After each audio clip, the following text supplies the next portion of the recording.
Halo, aku Sisil. Selamat datang di channel Kuklova. Kali ini aku mau bikin es alpukat kocok. Ini enak banget dipakai untuk berbuka puasa nanti. Kalau soal rasa, ini jangan ditanya. Pasti rasanya enak dan segar. Ikuti terus ya videonya sampai selesai. Bahan utamanya pastinya alpukat. Aku pakai 50 gram daging alpukat atau setengah buah alpukat. Dan ini dia bahan-bahan lainnya. Sekarang kita bikin sama-sama ya. Pertama, kita akan keruk dulu daging buah alpukatnya. Dan siapkan juga gelasnya. Di sini aku pakai gelas yang kapasitasnya 400 ml. Jadi, kalau kalian pakai resep ini untuk berjualan, kalian bisa pakai gelas plastik yang ukurannya 14 oz. Sekarang kita aduk-aduk atau kocok-kocok alpukatnya menggunakan sendok. Lakukan sampai alpukatnya lebur seperti ini. Ini nggak sampai 100% halus ya, supaya pada saat diminum masih berasa tekstur alpukatnya. Selanjutnya, tempelkan daging alpukatnya ke dinding gelasnya. Kalau sudah, masukkan es batunya.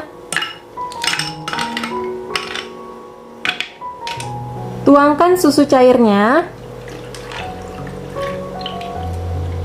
Tuangkan gula aren yang sudah dicairkan. Kemudian beri topping parutan keju atau bisa juga pakai bubuk Milo. Tapi di sini aku sukanya keju, jadi aku pakai keju aja. Kemudian yang terakhir, siram dengan susu kental manis putih.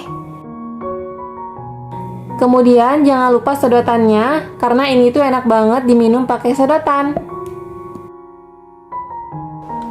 Dan ini dia es alpukat kocoknya sudah siap untuk dinikmati. Sekarang aku mau cobain esnya. Jadi sebelum diminum diaduk-aduk dulu, karena di bagian gelasnya itu kan alpukatnya nempel. Tapi karena es batunya aku pakai gede-gede, jadi aku kesusahan banget ngaduknya sampai jatuh seperti ini. So, kalau kalian mau jualan, kalian pakai es batu yang lebih kecil-kecil lagi ya, supaya gampang diaduk sama customernya. Seriusan, ini rasanya segar dan enak banget. Kalian wajib cobain resep ini, karena kalau bikin sendiri itu rasanya lebih enak banget. Alpukatnya berasa, manisnya pas, susunya berasa, toppingnya kalian bisa kreasikan macam-macam.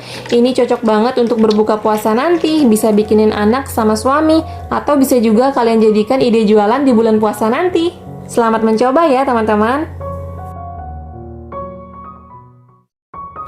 Dan sekian dulu video kali ini, semoga videonya bermanfaat. Sampai jumpa lagi di video selanjutnya. Assalamualaikum.